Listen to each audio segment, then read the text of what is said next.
Audio Jungle. Audio Jungle. Audio Jungle.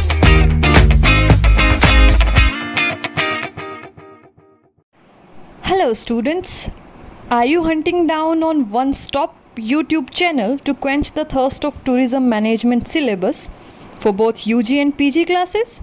So what are you waiting for? Let's get started with gold medalist and assistant professor in tourism Priyansha Chaudhary to learn about the basics of tourism and impacts of tourism as the first series. जो आज हम पर्यटन के प्रभाव पढ़ने जा रहे हैं, जिसे इंग्लिश में इम्पैक्ट्स ऑफ टूरिज्म भी कहा जाता है। ये हम पर्टिकुलरली 3 पार्ट्स में पढ़ेंगे। Firstly economic impacts, secondly socio and cultural impacts of tourism, and finally we will study environmental impacts of tourism.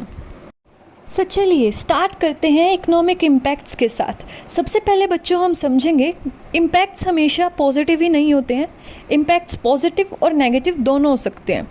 तो हम हर एक इम्पैक्ट्स को पॉजिटिवली और नेगेटिवली देखेंगे, जिनको कि प्रोज एंड कॉन्स और बेनिफिट्स एंड ड्रॉबैक्स भी कहा जा सकता है आपके एग्ज़ाम में। तो फर्स्टली हम लोग इकोनॉमिकल इम्पैक्ट्स को पढ़ने जा रहे हैं, जिसमें हम जैसे कि मैंने आपको बताया पॉजिटिव भी पढ़ेंगे और नेगेटिव भी पढ़ेंगे। Firstly we will discuss about the introduction of economic impacts. The first point is tourism is an economic activity that has a significant impact on the economic conditions of the host country and tourist home country. तो जो tourism है इसका सीधा सा असर जो है significantly मतलब पॉजिटिव जो इम्पैक्ट है वो होस्ट कंट्री के पास तो है ही, बट टूरिस्ट की अपनी कंट्रीज को भी जाता है। Secondly it creates ample income opportunities for the community in and around the destination. Tourism जैसे कि आप लोगों को पता है कि टूरिज़म एम्प्लॉयमेंट जनरेट करता है, तो एज अ रिज़ल्ट क्या होगा, इनकम अपॉर्चुनिटी मिल जाएगी फॉर द कम्युनिटी और जो कम्युनिटी के आसपास की डेस्टिनेशंस हैं उनको भी। Thirdly the dynamic sector helps generate direct and indirect income for skilled, semi skilled and unskilled people. जो टूरिज़म है वो स्किल्ड, सेमी स्किल्ड और अनस्किल्ड जो लोग हैं उनको डायरेक्ट और इनडायरेक्ट इनकम में मदद करता है। Then the flow of tourist brings in the massive change in the term of the growth of GDP per capital income and foreign exchange earning from the exports. तो जो tourism है वो हमारे लिए GDP तो ग्रो करवा ही रहा है, पर कैपिटल इनकम के साथ साथ फ़ॉरेन एक्सचेंज अर्निंग्स भी हमारे पास आ रही हैं। क्यों आ रही हैं? हमारे पास फ़ॉरेन से टूरिस्ट आ रहा है, अगर वो आएगा तो सिंपल सी बात है वो एक्सपेंडिचर करेगा बच्चों। अगर एक्सपेंडिचर कर रहा है तो सीधी सी बात है कि फ़ॉरेन एक्सचेंज आएगी, हमारी GDP बढ़ रही है, हमारी पर कैपिटल इनकम बढ़ रही है। The final point in introduction of impacts of economical impacts what I mean is that thus the major foreign exchange earners and a powerful tax revenue generators for local, state and central government. तो जो tourism है ये एक तरह का powerful tax create करता है local state के लिए भी और सेंट्रल गवर्नमेंट के लिए भी। जैसे कि हमारे पास डिपार्चर टैक्स है टूरिज़म से रिलेटेड जो हमारी इकोनॉमी को मदद करता है बढ़ने में। So this is the basics of economical impacts of tourism. Now let's discuss some of the points that includes both positive and negative. तो हमारे पास सबसे पहला जो पॉजिटिव इकोनॉमिक इम्पैक्ट्स है टूरिज़म का वो है मल्टीप्लायर इफेक्ट।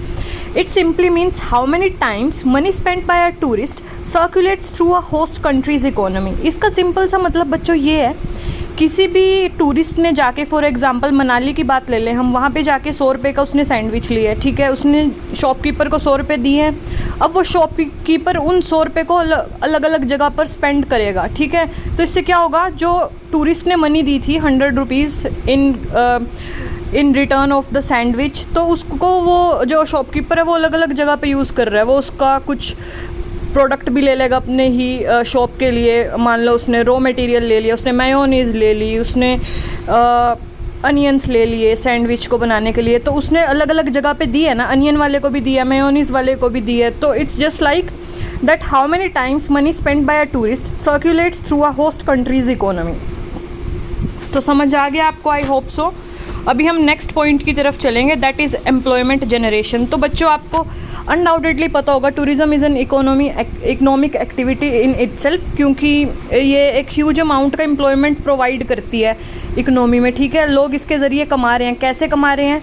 सबसे पहले तो हमारे अंदर एक इड जनरेट होती है, एक नीड जनरेट होती है बाहर घूमने की। उसका रीज़न कुछ भी हो सकता है, उसका रीज़न रिक्रिएशन, लीजर, ठीक है, बिजनेस, वेलनेस, मतलब कुछ भी हो सकता है जिसकी वजह से हम ट्रैवल कर रहे हैं। तो ये एक नीड, एक फेल्ट गैप हम लोग देखते हैं कि किसी चीज़ की कमी है।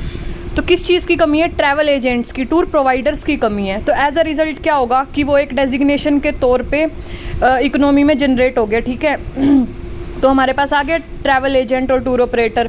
अब उसके अंदर भी अलग अलग डिपार्टमेंट, ऑपरेशंस हैं, ह्यूमन रिसोर्स है, ठीक है बच्चों, ट्रांसपोर्टेशन है, अकोमोडेशन है, अलग अलग डिपार्टमेंट है हमारे पास। और अलग अलग में बहुत सारी पोस्ट होती हैं, डेजिग्नेशंस होती है जिसको कि इंसान फिल करेंगे, जिसके ज़रिए उनको एम्प्लॉयमेंट मिलेगी, रोज़गार मिलेगा। तो ऐसे ये एम्प्लॉयमेंट जनरेट करता है।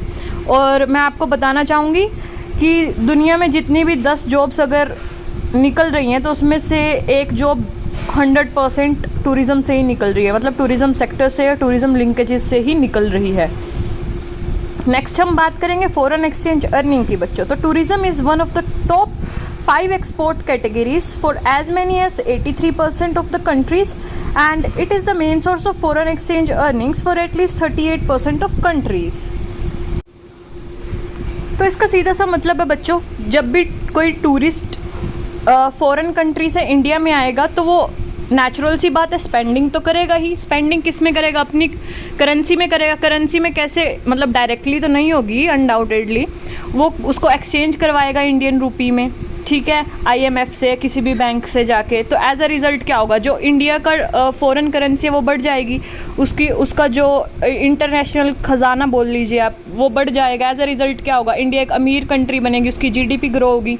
GDP ग्रो होगी तो मतलब सीधी सी बात है कि वो डेवलप होने की तरफ आगे बढ़ेगी, ठीक है। लोगों का जो लिविंग स्टैंडर्ड है वो भी बढ़ेगा। एज अ रिज़ल्ट क्राइम कम होंगे, क्योंकि लोगों के पास रोज़गार है, वो लोग चोरी कम करेंगे, किसी का मर्डर कम करेंगे, किसी से रिश्वत कम लेंगे। तो मैं हमेशा बोलती हूँ कि टूरिज़्म में डॉट्स होती हैं, आपको उसको कनेक्ट करते जाना है, सब डॉट्स एक दूसरे के साथ कनेक्टेड होंगी, ठीक है बच्चों। Employment generation is something that I told you now. तो बच्चों नेक्स्ट जो पॉजिटिव इकोनॉमिकल इम्पैक्ट है टूरिज़्म का, वो है डेवलपमेंट ऑफ इंफ्रास्ट्रक्चर। ये बात बिल्कुल क्लियर है आप लोगों को, जब भी टूरिज़्म किसी भी कंट्री में बढ़ेगा तो वहाँ का इंफ्रास्ट्रक्चर ग्रो करेंगे हम लोग। क्यों करेंगे? अगर इंफ्रास्ट्रक्चर ग्रो नहीं करेंगे तो वहाँ पर टूरिज़्म का जो बढ़ने का चांस है, जो मतलब ग्रो करने का चांस है, वो बिल्कुल ख़त्म हो जाएगा धीरे धीरे। रीज़न बीइंग, अगर हम रोड्स नहीं बनाएंगे अच्छे, अगर हम रेलवे सर्विसेज अच्छी नहीं देंगे, अगर हम एयरपोर्ट्स और जो एयरक्राफ्ट्स है वो अच्छे नहीं प्रोवाइड करेंगे, उनकी सर्विसेज अच्छी नहीं देंगे, उनको बजटेड नहीं देंगे, उन्हें कंफर्टेबल नहीं देंगे उनकी सीट्स को, ठीक है। जो हमारे पुराने एयरक्राफ्ट्स हो चुके हैं उनको हम लोग मतलब बंद नहीं करेंगे, तो एज अ रिज़ल्ट क्या होगा? हमारा इंफ्रास्ट्रक्चर ख़राब हो जाएगा। इंफ्रास्ट्रक्चर ख़राब हो जाएगा तो सिंपल सी बात है, टूरिज़्म ख़राब हो जाएगा, टूरिज़्म की ग्रोथ कम हो जाएगी किसी भी कंट्री में।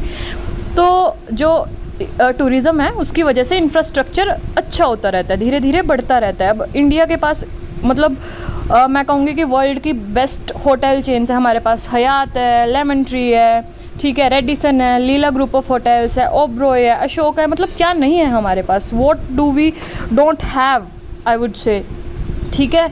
हमारे पास सब कुछ है। रीज़न बीइंग हमारे पास टूरिज़्म है तो हमारे पास इंफ्रास्ट्रक्चर भी है।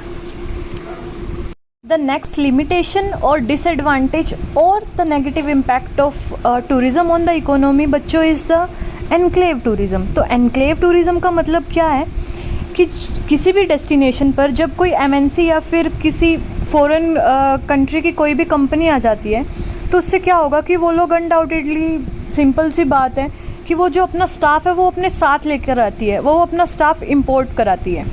फॉर एग्ज़ाम्पल कोई भी क्रूज़ कंपनी है इंडिया में, वो क्या करेगी? जो अपना स्टाफ है अपने साथ लेकर आएगी अपने देश से, ताकि वो अपनी सर्विसेज जैसा वो देना चाह रहे हैं वो एक्सपीरियंस करवा सकें अपने मतलब जो टूरिस्ट हैं, ठीक है। तो एज अ रिज़ल्ट क्या होगा? तो वहाँ की जो लोकल रिजॉर्ट्स हैं या होटल्स हैं जिसमें लोकल लोग काम कर रहे हैं, उनको तो नुकसान हो रहा है ना।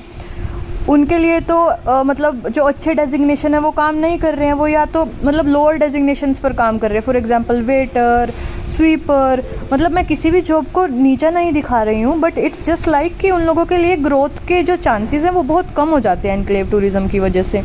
ये तो बात हुई हमारी क्रूज़ से रिलेटेड। अभी हम क्रूज़ और अगर होटल को एक दूसरे के साथ कनेक्ट करके देखें तो जो क्रूज़ है वो एक ही जगह पर सारी फैसिलिटीज़ दे देगा टूरिस्ट को, ठीक है, और अपने ही स्टाफ से देगा। लेकिन उसी के मुकाबले दूसरे हाथ पे अगर हम देखें, जो रिजॉर्ट्स हैं वहाँ के लोकल, उनको तो नुकसान हो रहा है ना। मतलब वहाँ तो कोई आ ही नहीं रहा है, क्योंकि क्रूज़ पे ही जाएंगे। ऑब्वियस सी बात है, लोग अगर क्रूज़ पे सभी सर्विसेज मिल रही हैं तो एज अ रिज़ल्ट क्या होगा, वहाँ के लोकल लोगों को ग्रोथ का चांसेस कम हो जाता है एनक्लेव टूरिज़्म की वजह से, एमएनसीज़ की वजह से और फॉरेन कंपनीज़ की वजह से, क्योंकि वो अपना स्टाफ अपने साथ लेकर आते हैं। जो लोकल्स हैं उनको लोअर डेजिग्नेशन की जॉब्स मिलती हैं या फिर मिलती ही नहीं है।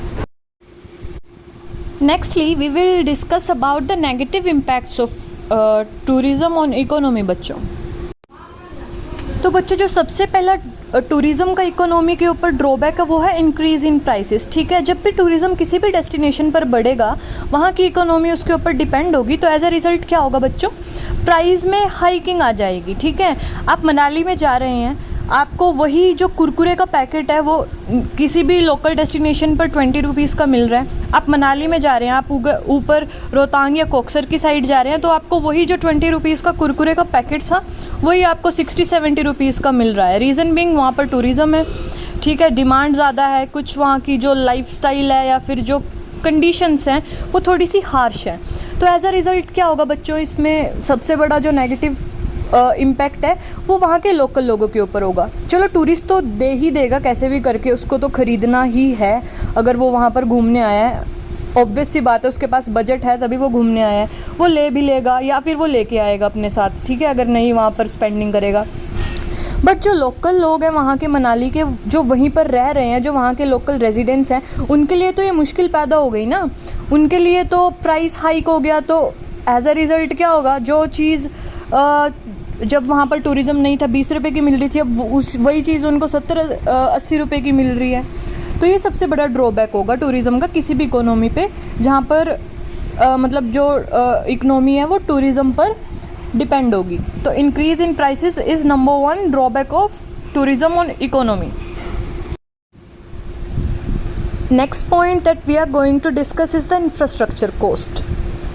इसका सीधा सा मतलब ये है, जब भी टूरिज़्म होगा, जैसे कि मैंने आपको पॉजिटिव इम्पैक्ट्स में बताया था कि इंफ्रास्ट्रक्चर ग्रो होगा, बट ये कभी कभी एज अ मतलब हमारे पास स्ट्रेस बन जाता है कि हमें इंफ्रास्ट्रक्चर ग्रो करना ही करना है, हमें रोड्स बनानी ही बनानी है, हमें एक नया रनवे बनाना है एयरपोर्ट के लिए, हमें नए एयरक्राफ्ट्स लेने हैं जब भी टूरिज़्म होगा, ठीक है, नए होटल्स बनाने हैं हमें किसी भी डेस्टिनेशन पे।